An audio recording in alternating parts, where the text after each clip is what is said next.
మీరు ఆర్జీవి గారిని కూడా ఇమిటేట్ చేస్తారు. Yes sir. చంద్రబాబు నాయుడు గారిని ఇమిటేట్ చేస్తారు. ఎస్.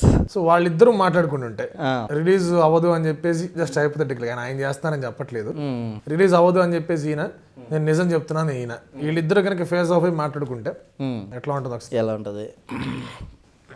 ఆర్జీవి గారు రీసెంట్గా ఒక ట్రైలర్ రిలీజ్ చేశారు. అంటే లక్ష్మీ ఎన్టీఆర్ రాకముందు ట్రైలర్స్ రిలీజ్ చేశారు. అందులో ఆయన వాయిస్ ఆర్ఆర్ వస్తుంది బ్యాక్గ్రౌండ్. అంటే ఆర్జీవి గారి వాయిస్ మనం ఎక్కడ బాగా పట్టొచ్చు అంటే రక్త చరిత్రలో బ్యాక్గ్రౌండ్ వాయిస్ తీస్తాడు. ఆ వాయిస్ బాగా ప్రాక్టీస్ చేశాను. అదే వాయిస్ మోడ్యులేషన్లో మన లక్ష్మీ ఎన్టీఆర్ చెప్పారు. ఎలా ఉంటుంది ఆ వాయిస్ చెప్పి చంద్రబాబు నాయుడు గారి గురించి అంటే ఫాస్ట్ వేరియేషన్, ముందుగా ఆర్ఆర్ వాయిస్, తర్వాత స్లో వేరియేషన్, ముందుగా ఫాస్ట్ వేరియేషన్. సార్ మీరు తీస్తున్న చిత్రంలో ఏం జరిగింది, ఏం జరగబోతుంది అనేది కళ్ళకి కట్టునట్టుగా యథార్థ సంఘటనల్ని చూపించడానికి నేను సిద్ధంగా ఉన్నాను.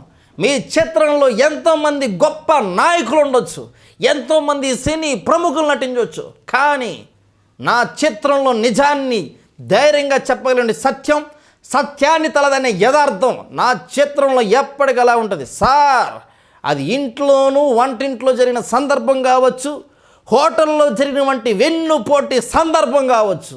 ఆర్జీవి ఎప్పటికీ ఎవరికి భయపడ్డు, జనాలు ఎప్పుడు నిజాన్ని స్వీకరిస్తారు సార్. చూసుకుందాం ఏ సినిమా హిట్ అవుతుందో. ఎన్టీఆర్ గారికి జరిగినటువంటి మహానాయకుడు జరిగినటువంటి దారుణాన్ని ఎవరికి భయపడకుండా యథార్థంగా చూపించడానికి ఈ ఆర్జీవి సిద్ధంగా ఉంటాడు. మీ రామ్ గోపాల్ వర్మ ఈ వాయిస్లో ఆయన బ్యాక్గ్రౌండ్ తీసుకోవచ్చు. అదే ఒక ఇంటర్వ్యూలో ఒక ఆడియో ఫంక్షన్స్ మీద చంద్రబాబు నాయుడు గారి గురించి మాట్లాడితే ఎలా ఉంటుంది, లేదంటే ఈ లక్ష్మీ ఎన్టీఆర్ గురించి సెటరికల్గా మాట్లాడతాం. ఒకటే, ఈ సినిమాని నన్ను తీయొద్దని చెప్పని చాలా ఫోన్ కాల్స్ వచ్చినాయి. నేను ఒకటేనాను, ఏం పీక్తారు ఓపెన్గా మాట్లాడుతాను.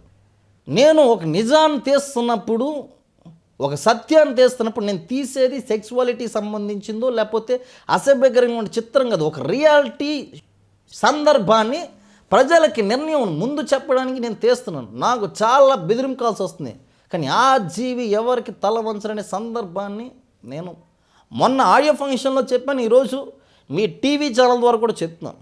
అది ఎంతటి వాడైనా ఒక యథార్థ సంఘటన చూపించడానికి నేను సిద్ధంగా ఉన్నాను.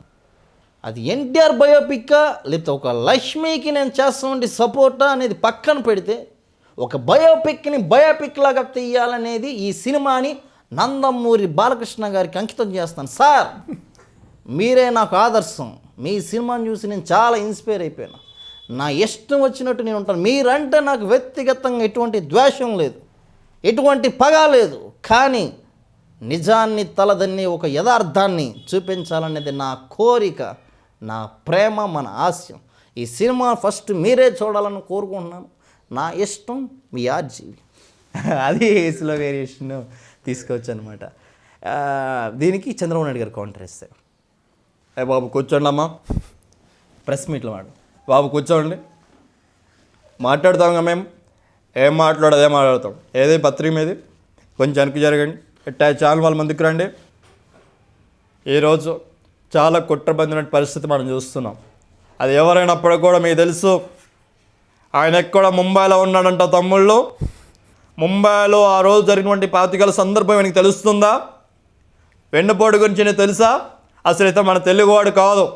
ఇది ఎవరు చేస్తున్నారో నాకు తెలుసు, ఎవరు దీని వెనకాల నిజమైన డైరెక్టర్ ఉన్నారో నాకు తెలుసు. ఇది ఖచ్చితంగా ప్రతిపక్ష నాయకులు చేస్తున్నటువంటి కుట్రే. సినిమా ఎలా రిలీజ్ చేస్తారో చూస్తాను, ఏ రకంగా ముందుకు వస్తారో చూస్తాను.